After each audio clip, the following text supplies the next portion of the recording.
नमस्ते दोस्तों, मेरा नाम शेषराज है और मैं एक शराबी हूँ।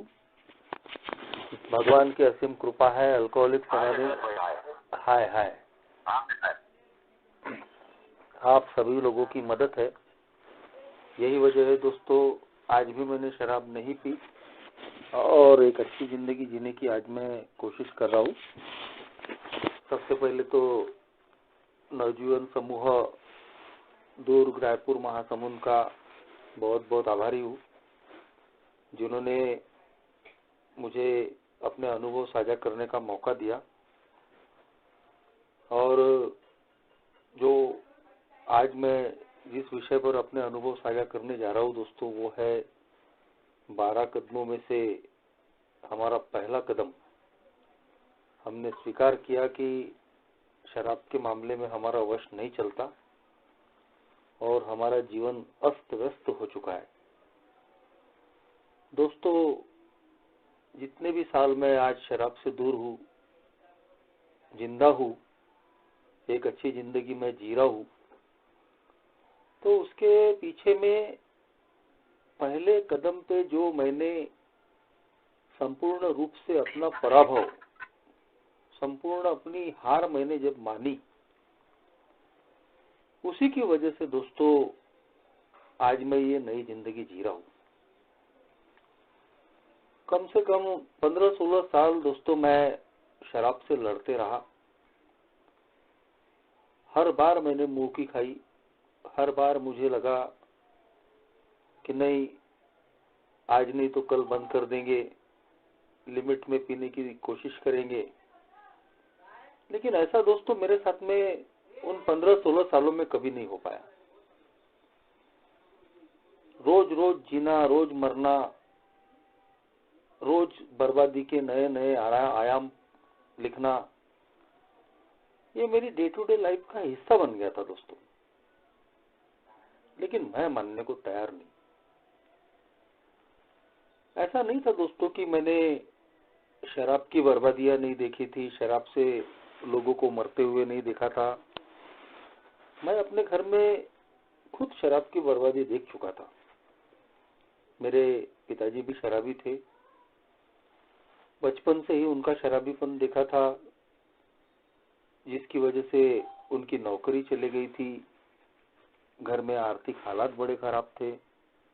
जैसे तैसे मेरा एजुकेशन हो रहा था। तो एक शराबी का परिवार कैसे बर्बाद होता है, कैसे उसके परिवार को परेशानियां होती है, वो सब कुछ मैंने खुद भोगा था। एक अच्छी संगत में मैं था। अच्छा, मैं सामाजिक प्रोग्राम्स में मैं सहभागी होता था। कम उम्र में मैंने अच्छा एक अपना नाम बनाया था।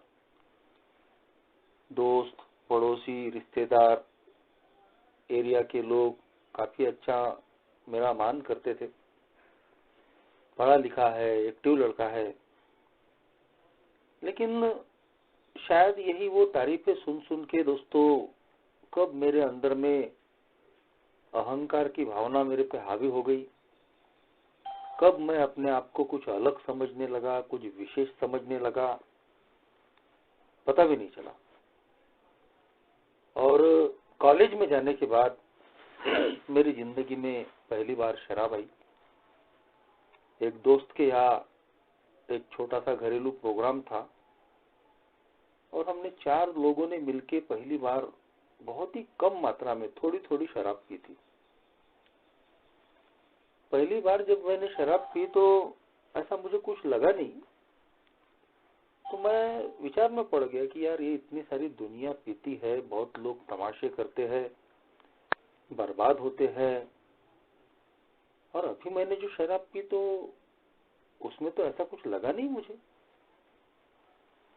तो मन में एक विचार आया कि शायद लोगों का पीने का तरीका गलत है। साथ वाले भी बोलते थे, अरे थोड़ी बहुत पिए तो कुछ नहीं होता, लिमिट में पीनी चाहिए, मजे के लिए पीनी चाहिए।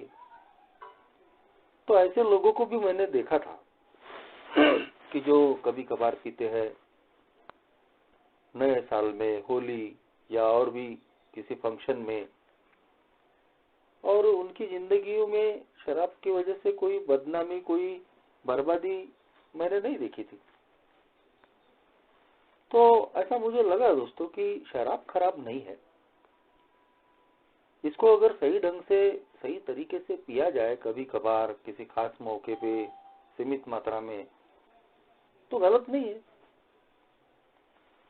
लेकिन दोस्तों कहीं तो भी ईश्वर भी हमारी जिंदगी में कुछ संकेत देता है, लेकिन मेरे जैसा जो घमंडी इंसान है वो उसको नजरअंदाज कर देता, दरकिनार कर देता। मेरी जिंदगी की जो पहली होली थी उसी ने बता दिया था, एक अलर्ट कर दिया था कि यही रुक जा, वरना आगे में ऐसी ऐसी बर्बादियां तू देखने वाला है कि तूने जिसकी उम्मीद भी नहीं किया होगा। तो वही दोस्त जिनके साथ में मैंने पहली बार शराब पिया था, उन्होंने बोला अरे होली आ रही, बोले आना, बोले होली में बढ़िया एंजॉय करेंगे। और मैं गया दोस्तों। एक आकर्षण था, लोगों को मैंने देखा था कैसा होली में नहीं पीने वाला व्यक्ति भी पीता है, बढ़िया मजा करता है। उसी आकर्षण के तहत मैं उन दोस्तों में गया होली के दिन। पहली होली थी जिंदगी की। और दोस्तों पीते पीते मैंने इतनी शराब पी कि जब मेरी नशा फटी तो मैं किसी अनजान व्यक्ति की खटिया पे सोया पड़ा था। लोग मुझे आजू बाजू में घेर के खड़े थे और मेरे साथ वाले दोस्त बोल रहे थे अरे ये हमेशा नहीं पीता, बोले कभी कभार पीता है, बोले थोड़ी ज्यादा हो गई, बोले उसको। तो दोस्तों ये मेरे लिए बहुत ही ऐसी अपमानास्पद चीज थी कि यार ये मैंने क्या कर दिया। आज भी मुझे याद नहीं है कि मैंने कितनी प्रकार की शराब पी थी और कितनी शराब पी थी और कितना समय हो गया था। लेकिन वो जो थोड़ा जो बुरा लगा, जो आत्मग्लानि, गिल्ट आई, वो ज्यादा दिन नहीं टिकी। कुछ ही दिनों में मेरा जो पुराना स्वभाव है, अहंकारी, प्राइडफुल, वो फिर वापस आ गया। क्योंकि लोगों को बोलते हुए देख लिया था अरे कभी कभार पीता है, वो तो आखिरी पैक ले लिया ना, उसकी वजह से ऐसा हो जाता है कभी कभी। और फिर वो विचार दोस्तों मेरे मन में वही भावना लाने लगा, इसके बाद में ज्यादा नहीं पिएंगे, थोड़ा लिमिट में रखेंगे, अलर्ट रहेंगे। और कुछ ही दिनों में वो जो गिल्टी फीलिंग थी, वो जो आत्मग्लानि थी, सब निकल गई। फिर मैं और मौके तलाशने लगा।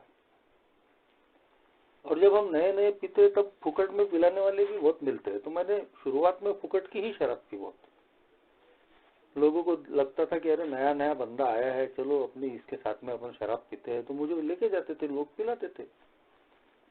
और ऐसे में ही एरिया के ही एक दोस्त का चाय और पान का ठेला था, मुझे भी गाने सुनने का, गाने गाने का शौक था, तो उसके साथ मेरी जोड़ी जम गई। रोज रात को 8:30 के बाद में वो दुकान का एक पल्ला लगा देता था और अंदर में बैठ के हम शराब शेयर करना शुरू कर दिए थे उस दोस्त के साथ। आज वो दोस्त जिंदा नहीं है दोस्तों, वो 6-7 साल पहले उसकी भी डेथ हो गई, उसके भी 2 बच्चे थे, आज भी है। लेकिन उस दोस्त ने भी एक बात बोली थी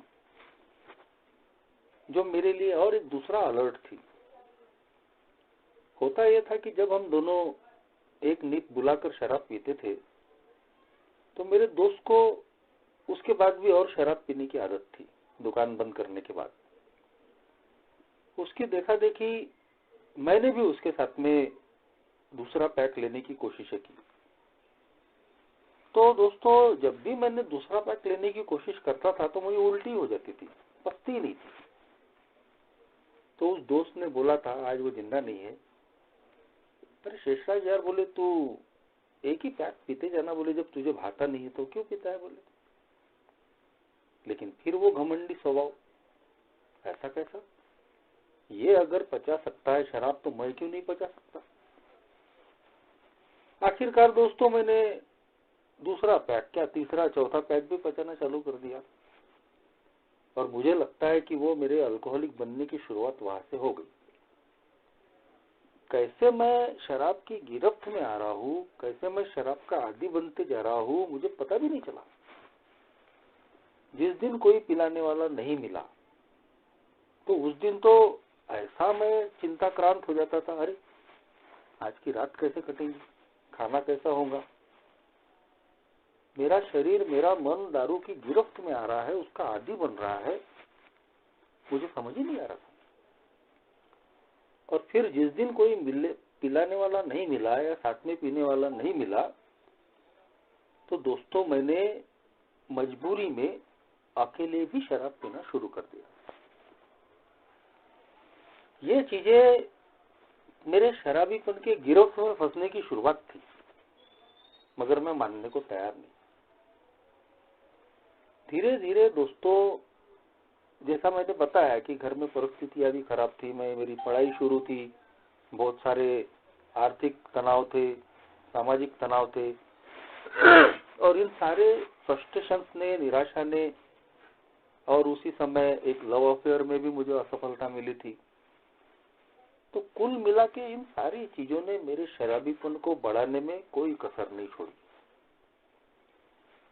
जब मैं आखिरी के मेरे एजुकेशन के कुछ साल थे तो मैंने पूरा शराबीपन में ही पेपर छुड़ाए थे, और जैसे तैसे डिग्री लेके मैं अपने एक अच्छे व्यवसाय में गया, लेकिन वहां भी दोस्तों मैं शराब की बोतल ही लेके गया था, और जिसकी वजह से वो जो मेरा व्यवसाय था उसको शुरू करने के पहले ही मैं खत्म कर दिया था। तो बहुत ही जल्दी दोस्तों मैं 24 आवर्स का शराबी बन गया था, और लोगों ने मुझे बोल दिए थे कि ये 30 साल के ऊपर नहीं जाएगा बोले। और आखिरकार वही हुआ दोस्तों। 2003 में मैं बीमार गिरा, मुझे टीबी हो गई थी, एक पांव से हल्का लंगड़ापन आया था, और बिल्कुल हड्डियों का ढांचा। जो भी देखता था वो बोलता था ये ज्यादा दिन का मेहमान नहीं है। ऊपर से नास्तिक इंसान भगवान को मानता नहीं था। ये तो ए में आने के बाद में कहीं तो भी ये जो संकल्पनाएं है इनको मैं समझ पाया, और आज मैं इसका स्वीकार करता हूँ कि कोई न कोई पावर है मेरे साथ में काम करती है। अल्कोहलिज्म के दिनों में भी करती थी, इसीलिए शायद उसने मुझे बचाया, बीमारी में बचाया, हादसों से बचाया और जिंदा रखा। अल्कोहलिक्स एनोनिमस का मैसेज मिला। आज भी वो उच्च शक्ति, वो हायर पावर मेरी जिंदगी में काम करते रहती है। तो उस 2003 की भयानक बीमारी में भी मैं बचा, और तब मैंने ठाना था दोस्तों कि नहीं यार, जो हो गया सो हो गया, अब इसके बाद शराब नहीं पिएंगे, यहां से एक नई जिंदगी शुरू करेंगे। लेकिन दोस्तों, हमारा जो किंग बेबी सिंड्रोम है, हमारा जो प्राइड, अहंकार, वो पूरी तरीके से नहीं जाता, वो कंडीशनल सरेंडर रहता है, क्योंकि वो परिस्थितियां ही ऐसी रहती है कि हमारे पास हार मानने के सिवा कोई चारा नहीं होता। लेकिन जैसे ही परिस्थितियां नॉर्मल हो जाती है, मेरा जो पुराना स्वभाव है वो फिर जाग जाता है, और वही हुआ। 11 महीने के बाद मुझे बैसाखियां लग गई थी, बैसाखियों से मैंने चलना सीखा था। तो दुरुस्त होने के बाद 11 महीने के बाद जब मैं काम धंधे पे गया, फिर एक बार 4 लोगों के साथ में एक बार में बैठना हुआ, और मैं यही सोच के बैठा था दोस्तों कि मैं दारू नहीं पीऊंगा। लेकिन जैसे ही उन्होंने शराब ऑफर की और मेरे गिलास में डाली, अरे ले ले बोले, थोड़ी सी है, कुछ नहीं होता, इंग्लिश है, और बहुत ही कम मात्रा में उन्होंने मेरे गिलास में शराब डाली थी। इस बीमारी को, जिसको अल्कोहलिज्म बोला जाता है, वो ए में आने के बाद ही मैंने सुना। तो आज जब मैं वो घटना याद करता हूँ तो पता चलता है क्यों इसको बोला जाता है कि ये कनिंग, बैफलिंग और पावरफुल डिजीज है। चतुर, चालाक, भ्रम में डालने वाली और शक्तिशाली बीमारी।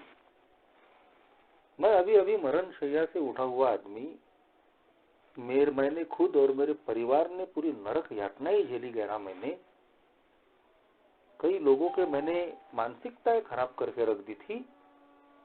वो सब कुछ भूल के दोस्तों 11 महीने के बाद फिर मेरी जिंदगी में शराब आई। और उसके बाद में फिर मेरे दिमाग ने अपना दिमाग लगाना चालू कर दिया। अरे वो अपन फलाना ब्रांड पीते थे ना, उसकी वजह से हुआ वो। अब वो ब्रांड नहीं पिएंगे, अब दूसरा पिएंगे, अच्छी शराब पिएंगे, कभी कभार पीते जाएंगे, ज्यादा नहीं पीते जाएंगे। लेकिन नहीं मालूम था दोस्तों कि मैं एक ऐसा शराबी बन चुका हूं कि जो कभी भी लिमिट में पी नहीं सकता। शराब के मामले में मेरा वश नहीं चलता और मेरा जो जीवन अस्त व्यस्त हो चुका है उसको ठीक करना भी मेरे हाथ में नहीं है। मेरी शादी नहीं हुई थी दोस्तों, मगर अल्कोहलिज्म में भी मैं शादी के लिए लड़कियां देखने के लिए जाता था। लोग बोलते थे अरे तेरे बराबरी के दोस्त शादी हो गए, सेटल्ड हो गए, तेरी शादी कब होगी।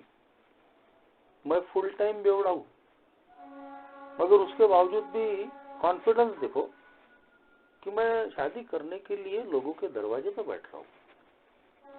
और मेरे पहले ही खबर पहुंच जाती थी कि ये तो भयानक बेवड़ा है, तो पहले ही रिजेक्ट हो जाता था। काम धंधा खराब। आखिरी दिनों में तो मैं शराब का जुगाड़ करने के लिए काम धंधे पे जाता था। नहीं हुआ उस दिन शराब पी लिए और जिस दिन पैसा आया तो दारू वालों की उधारी दे दी। धीरे धीरे एक सोशल बायकॉट का मैं शिकार हो गया था। लोग मेरे से दूर चले गए थे। 2003 की बीमारी के बाद तो लोगों ने नफरत करना चालू कर दिया था, क्योंकि उनको लगता था ये कोई आदमी है, अभी अभी मरते मरते बचा है, इसके माँ बाप ने इतनी तकलीफें झेली है और ये आदमी फिर दारू पीना चालू कर दिया इसने।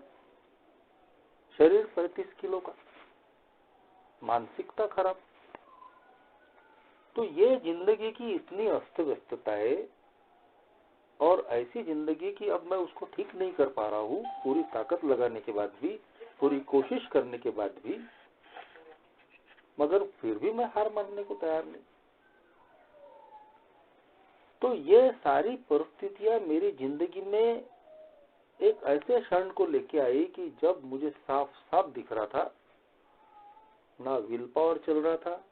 मैं दारू बंद करना चाहता था लेकिन बंद नहीं हो रही थी। मैं लिमिट में पीना चाहता था। कई बार मैं आज यार पहले जैसी नहीं पीऊंगा, एक ही पैक मारूंगा और वापस आऊंगा, लेकिन होता ही नहीं था।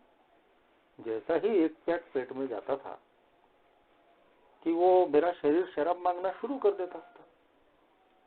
एक दिन पहले मेरा अपमान हुआ या एक दिन पहले मैं बहुत ज्यादा बीमार गिरा, ब्लैकआउट में गिरा और मैंने ठाना था कि नहीं शराब पीऊंगा, उसके बावजूद भी दूसरे दिन क्या हो जाता था पता नहीं।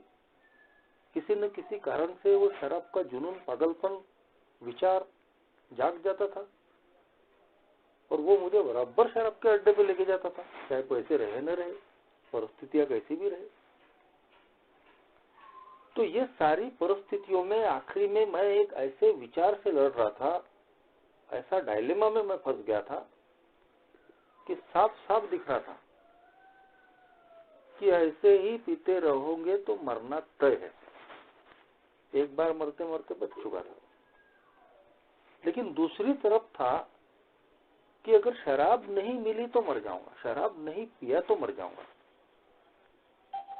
क्योंकि विड्रॉल्स ऐसे खतरनाक थे कि सवेरे उठते बराबर हाथ पांव कांपना, दिल धड़कना, चक्कर आकर गिरना। ऐसे 5-6 बार मेरे साथ में हो गया था कि मैं चक्कर आकर गिरा, हाथ पांव टेढ़े हो गए, जुबान मुंह में फंस गई। तो दोनों तरीके की बातों में जो कैंची के दोनों पाते रहते हैं उसमें मैं फंस गया था कि यूं ही पीते रहोगे तो मरना तय है, और दूसरा डर कि शराब नहीं मिली तो मर तो नहीं जाऊंगा।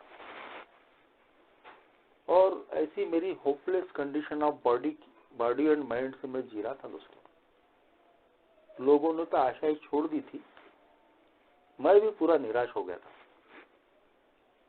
कि अब अपनी शराब कुछ बंद होती नहीं, अपन ने मेडिकल ट्रीटमेंट भी लेकर देखा, आसपास के डॉक्टरों का, अपना विल पावर भी चला कर देखा, लेकिन सफलता मिल नहीं रही। लेकिन जो मैंने बोला दोस्तों कि जो भी हमारी उच्च शक्ति है, जो भी हमारा ईश्वर है, चाहे हम उसको माने या न माने, वो हमारी जिंदगी में काम करते रहता है। और आखिरकार दोस्तों फिर उसी ईश्वर ने मुझे एक मैसेज दोबारा दिया। मेरे ही अल्कोहलिक दोस्त ने, जो 2 महीने से दारू से दूर था, जब मुझसे वो मिला, एक ही एरिया में हम रहते थे, तो उसने बताया कि मैं 2 महीने से दारू से दूर हूं। और फिर उसके साथ में मैं एक ही मीटिंग में आया, और यहाँ आने के बाद में मेरी वास्तविकता पता चली कि मैं एक ऐसा शराबी हूं कि जो शराब से कभी जीत नहीं सकता।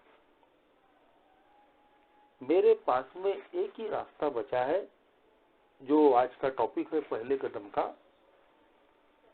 100% सरेंडर, संपूर्ण रूप से अपनी पराजय, हार स्वीकार करना। और दोस्तों इस पहले कदम को मेरे पहले आए हुए लोगों के अनुभव से, खुले मन के और ईमानदार अनुभव से सुनने के बाद एक आइडेंटिफिकेशन मुझे मिला कि हाँ, मैं भी ऐसा ही शराबी हूँ कि जो मैं सीमित मात्रा में शराब नहीं पी सकता, शराब को कंट्रोल नहीं कर सकता। 15-16 साल में ऐसे सैकड़ों बार मेरे साथ अनुभव थे कि मैं सोचता हूँ कि मैं थोड़ी सी पीऊंगा, ज्यादा नहीं पीऊंगा, लेकिन मेरे साथ में ऐसा कभी नहीं होता। और शराब का जो जुनून, जो पागलपन ऐसे सवार हो जाता है कि मैं सब भूल जाता हूँ कि मेरा मान सम्मान क्या है, मेरा स्टेटस क्या है, घर के हाल क्या है, एक दिन पहले मेरे साथ में क्या हादसा हुआ।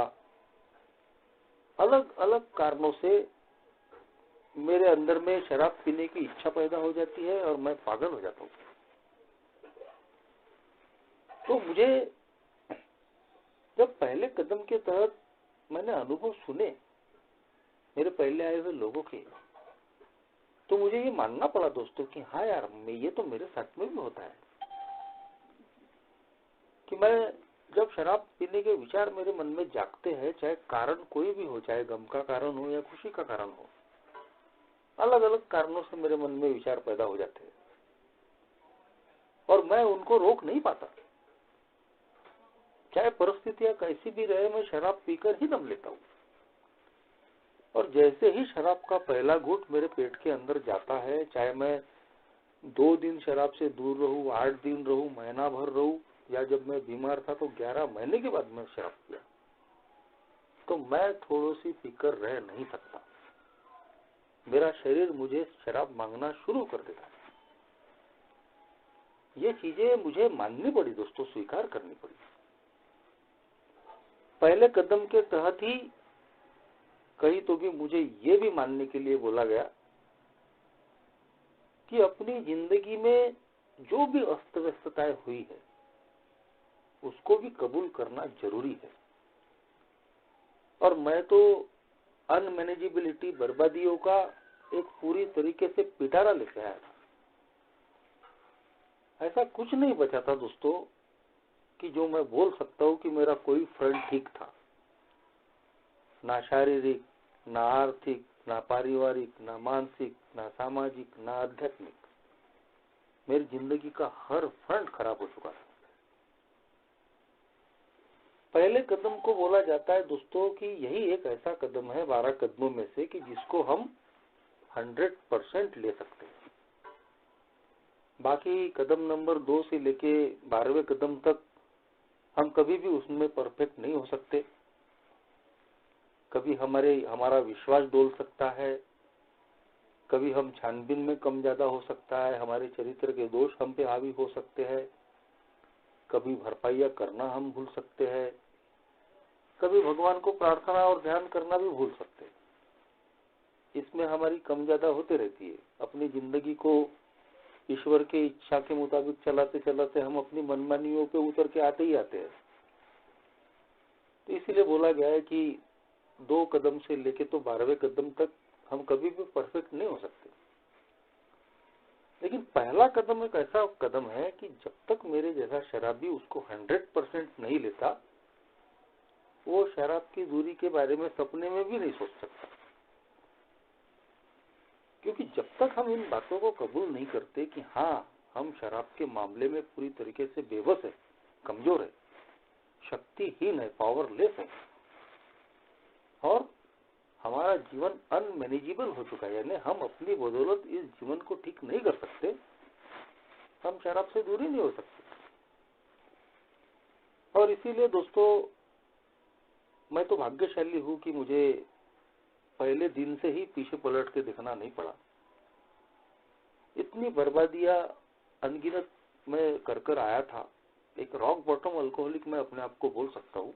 ऐसी मेरी परिस्थितियां थी कि कुछ दिन कुछ महीने मैं अगर ए में लेट हो जाता तो मेरा बचना मुश्किल था। तो एक सरेंडर अंदर में आ गया था और जिसका मुझे फायदा हुआ, और एक ईश्वर की कृपा है कि मैं पहले ही दिन से सोबर हो गया और उसके बाद मुझे पीछे पलट कर देखने की गरज नहीं पड़ी। जो जुनून, जो पागलपन मेरे अंदर शराब के मामले में था, वो पहले ही मीटिंग से ए के मामले में पैदा हो गया। सुबह शाम ए के विचार करना, ए की फेलोशिप में रहना, जिसका मुझे फायदा हुआ। लेकिन मैंने देखा दोस्तों इन 14 सालों में कि अनगिनत लोग इतना वंडरफुल, इतना चमत्कारिक मैसेज मिलने के बाद में भी दुनिया में ऐसी फेलोशिप नहीं है जो निस्वार्थ भावना से, बगैर किसी अपेक्षा के हमारी मदद करती हो, हमारी जान बचाने के लिए काम करती हो। लेकिन इतना सुंदर मैसेज मिलने के बाद में भी, ए में आने के बाद में भी लोग कई तो भी फिर शराब की तरफ जाते हुए मैंने देखा है। कई लोग, मैंने अपने करीबी लोगों को खोया हूं। मैं जिस इलाके में रहता हूं वहां अनगिनत लोगों को मैंने मैसेज दिया। उनमें से अनगिनत लोग आज दुनिया में नहीं है। और मैंने अपने लंगोटिया यारों को भी खोया। अनगिनत ऐसे भी लोग कि जिनको मैंने मैसेजेस दिए, आज वो दुनिया में नहीं है। तो एक ओल्ड टाइमर ने कहा कि चाहे उनके पास में हजारों कारण हो, एक शराबी के पास में वैसे भी शराब की तरफ जाने के हजारों कारण रहते हैं, 32,000 कारण होते हैं, ऐसा एक व्यक्ति बोल रहा था। तो दूसरे ओल्ड टाइमर बोल रहे थे कि एक शराबी के सिर पे जितने बाल रहते हैं ना, उतने उसके पास शराब पीने के कारण होते हैं। माँ की वजह से पीराऊ, बहन की वजह से पीराऊ, पत्नी की वजह से, बच्चों की वजह से, पड़ोसी की वजह से, मालिक की वजह से, तो इस वजह से या उस वजह से हमने गम में भी शराब पी है और खुशी में भी शराब पी है। मैयत उठाने के लिए भी हमको शराब लगती है, और शादी है, बर्थडे है, उसको एंजॉय करने के लिए भी हमको शराब लगती है। तो ये जब मैंने ए में आने के बाद में भी अलग अलग कारणों से लोगों को शराब की तरफ में जाते हुए देखा, मगर ओल्ड टाइमर ने साफ बता दिए थे कि अगर मैं ए में आने के बाद में भी शराब पी रहा हूं तो उसका एकमात्र कारण है कि मैंने अपने पहले कदम को 100% नहीं लिया। जब तक मैं शराब के मामले में पूरी तरीके से अपने आप को शक्तिहीन, पावरलेस, कमजोर नहीं स्वीकार करता कि मैं शराब को हैंडल नहीं कर सकता, मैं शराब को सीमित मात्रा में पी नहीं सकता, मैं एक अल्कोहलिक पर्सनालिटी हूं, और दूसरा, मेरा जीवन अस्त व्यस्त हो चुका है, अब उसको ठीक करना मेरे बस की बात नहीं है, तब तक मेरे जैसा कोई भी शराबी शराब से दूर नहीं हो सकता। हम हर बार कोई नया बहाना ढूंढ लेंगे कि इसकी वजह से पिया या उसकी वजह से पिया। लेकिन ए के पुराने सदस्य बोलते हैं कि भाई, हमारी किसी भी समस्या का समाधान शराब नहीं है। शराब पीने से कोई समस्या छूटने वाली नहीं है, उल्टा मेरी समस्याओं में हिजापा ही होने वाला है। लेकिन अगर मैं शराब नहीं पीऊंगा तो हो सकता है कि उस समस्या का कुछ न कुछ समाधान जरूर निकलेगा। और आज मैं देखता हूँ दोस्तों, मैं ही नहीं, एक ही इतने सारे लोग हैं जिन्होंने बहुत ही खराब, बहुत ही भयानक परिस्थितियों में भी अपने आप को सोबर रखा है। अनगिनत प्रकार की परेशानियों से गुजरने के बाद में भी उन लोगों ने शराब को नहीं थामा। मैंने भी 14 सालों में कई जिंदगी में उतार चढ़ाव देखे हैं, कई परेशानियों को मैंने अनुभव किया है, लेकिन भगवान की कृपा है, अल्कोहलिक्स एनोनिमस का इस प्रोग्राम का साथ है कि मेरे मन में शराब पीने के विचार नहीं है। क्योंकि आज मैं जानता हूं दोस्तों कि मेरी शराब मेरी किसी भी समस्या का समाधान नहीं है, उल्टा मेरी समस्या और ज्यादा खतरनाक हो जाएंगी अगर मैंने शराब पी ली, और सबसे बड़ी बात तो मेरी जान ले लेंगी।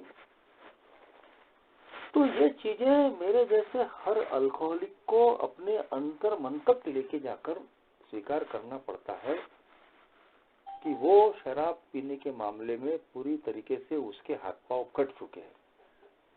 और इसीलिए 12 परंपराएं 12 कदमों का जो हमारी एक पुस्तक है, उसमें पहले कदम में जो चैप्टर है उसमें साफ लिखा है दोस्तों कि मेरे जैसा शराबी जब तक अपना बॉटम हिट नहीं कर लेगा, बॉटम हिट करने का मतलब है एक ऐसा बिंदु, एक ऐसा क्षण कि जब मैं इस बात को पूरे दिलो जान से अंतर मन से स्वीकार कर लेता हूँ कि हाँ मेरी बर्बादी हो चुकी है, मैंने अपनी बर्बादी का जो तल है, बॉटम है, उसको छू लिया है। शुरू में जब ए की शुरुआत हुई तो ज्यादातर लोग ऐसे ही थे दोस्तों कि ये जो पूरी तरीके से रॉक बॉटम अल्कोहलिक थे, पूरी तरीके से बर्बाद हो चुके हुए लोग थे। मगर आज बहुत ही भाग्य की बात है, सौभाग्य की बात है कि आज ऐसे भी लोग ए में जुड़ रहे हैं और सोबर हो रहे हैं कि जिनकी ज्यादा बर्बादियां नहीं हुई।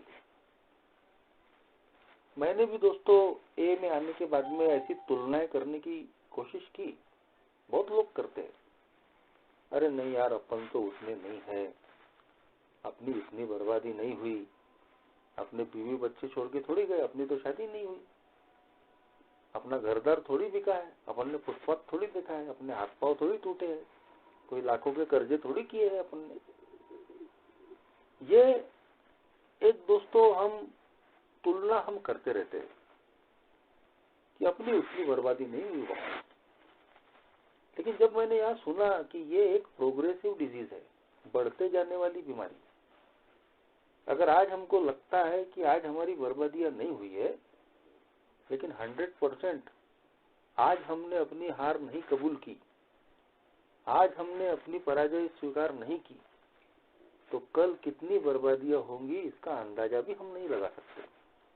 और मैंने ऐसे भी लोग देखे कि जिन्होंने अपनी अस्त व्यस्तताएं कबूल नहीं की, चाहे जितनी भी अस्त व्यस्तताएं हो, आगे उनकी जिंदगी में जो शराब पीना जारी रहा तो देर सवेर वो सारी चीजें उनकी जिंदगी में हुई जो उन्होंने पहले इनकार कर दिया था। तो जब हम दोस्तों पहले कदम को 100% लेते हैं, पूरी तरीके से इस बात को स्वीकार करते हैं कि हाँ मैं शराब के मामले में शक्तिहीन हूँ, पावरलेस हूँ, मैं कंट्रोल ड्रिंकिंग नहीं कर सकता, शराब के ऑब्सेशन से अपनी बदौलत में बच नहीं सकता, और मेरी जिंदगी में जो अस्त व्यस्तता है दूसरों के जैसी चाहे न हुई हो, लेकिन जितनी हुई उतनी मेरे लिए काफी है। जब इस बातों को मैं कबूल करता हूँ, मेरी शराब कहीं तो भी रुकती है, और तब जाके दोस्तों आगे ये प्रोग्राम लेने के लिए मैं तैयार होता हूँ। साफ तौर पर लिखा गया है दोस्तों कि जब तक मैं 100% अपने पराभव को, अपनी हार को स्वीकार नहीं करूंगा, मेरी शराब बंद होने वाली नहीं है। और आगे जो अल्कोहलिक्स एनोनिमस एक आध्यात्मिक प्रोग्राम, एक ऐसी हैप्पी जॉयस फ्री लाइफ की जिसकी मैंने कभी कल्पना नहीं की थी, वो देना चाहता है। लेकिन उसकी शुरुआत जब तक मैं पहले कदम पे 100% हार नहीं मानूंगा, तब तक दोस्तों मेरी जिंदगी में उस प्रोग्राम की शुरुआत नहीं हो सकती। आज जैसा मैंने बताया दोस्तों कि ऐसे बहुत सारे लोग कि जिनकी बहुत ज्यादा बर्बादियां नहीं हुई है, वो भी कहीं तो भी अपना जो बॉटम है थोड़ा ऊपर कर लेते हैं और इस बीमारी का स्वीकार कर लेते हैं कि चलो यार ठीक है, लोगों की जैसी बर्बादी हुई नहीं हुई होगी मेरी, लेकिन इस बीमारी के सामने हार मानना ही उन बर्बादियों को रोकने का एक सबसे बड़ा औजार है। आज अनगिनत लोग हैं दोस्तों कि जो बहुत पहले ही उन्होंने अल्कोहलिज्म का स्वीकार कर लिया, इस सीधे सरल प्रोग्राम को उन्होंने स्वीकार कर लिया, आज वो एक अच्छी जिंदगी जी रहे हैं। लेकिन जो डिजीज ऑफ डिनायल में रहे, जिन्होंने हमेशा नकारा, नहीं माना, अस्वीकार किया, वो लोग आज दुनिया में नहीं है। तो मैं आज के प्रोग्राम को और अपने ईश्वर का बहुत बहुत आभारी हूँ कि मैंने इस अल्कोहलिज्म नाम की बीमारी को स्वीकार किया, अपनी वास्तविकता का मैंने स्वीकार किया, शराब के मामले में पूर्ण तरीके से सरेंडर किया, समर्पण किया। मेरी जितनी भी अस्त व्यस्तताएं जिंदगी में हुई है उतनी मैंने कबूल की कि हाँ, मैं अपनी जिंदगी को अपनी बदौलत ठीक करने की स्थिति में नहीं हूँ। और शायद दोस्तों वही मेरी जीत की शुरुआत थी। सरेंडर टू विन कहा जाता है कि अगर जीतना है तो हार स्वीकार करना पड़ेगा। का प्रोग्राम पैराडॉक्स से भरा हुआ है दोस्तों, विरोधाभासों से। बाहर की दुनिया में हमें बोलते हैं कि भाई जीतना है तो हारने की मनस्थिति नहीं चाहिए, लेकिन अल्कोहलिक्स एनोनिमस का प्रोग्राम शराबियों के लिए है। ये एक विरोधाभास है, लेकिन यही मेरे लिए उचित है कि जब आप यहाँ आने के बाद में हार नहीं मानोगे तो आप अगर नहीं झुकोगे तो टूट जाओगे। लेकिन जैसे ही मेरे जैसा शराबी अपने अहंकार को छोड़ता है और अपना पराभव स्वीकार करता है दोस्तों, उसकी जीत शुरुआत होती है और फिर उसको कभी पीछे पलट के नहीं देखना पड़ता। तो दोस्तों ये जो पहला कदम है वो हमारी रिकवरी का, हमारी सोब्राइटी का, हमारे आगे की खुशहाल जिंदगी का एक फाउंडेशन स्टोन है, एक आधारशिला है, जिसपे ही दोस्तों हमारी जिंदगी की एक नई और सुंदर इमारत खड़ी होने वाली है। अगर हमारा पहला कदम ही मजबूत नहीं रहा, पहला कदम ही अगर फाउंडेशन ही अगर कमजोर रहा, तो हम एक अच्छी नए घर की, मकान की, बिल्डिंग की या नई जिंदगी की हम अपेक्षा ही नहीं कर सकते। और इसीलिए दोस्तों जो भी भाई ए में आने के बाद में भी बार बार शराब की तरफ में जा रहा है, उसे मैं यही अनुभव बताना चाहूंगा कि वो जब तक पहले कदम पे हार नहीं मानता, उसके लिए शराब की दूरी एक दूर की कौड़ी है। और आगे जो एक नई एक खुशनुमा जिंदगी का आनंद वो लेना चाहता है, तो बगैर पहले कदम पे 100% सरेंडर किए ये चीजें उसको हासिल नहीं हो सकती। Thank you.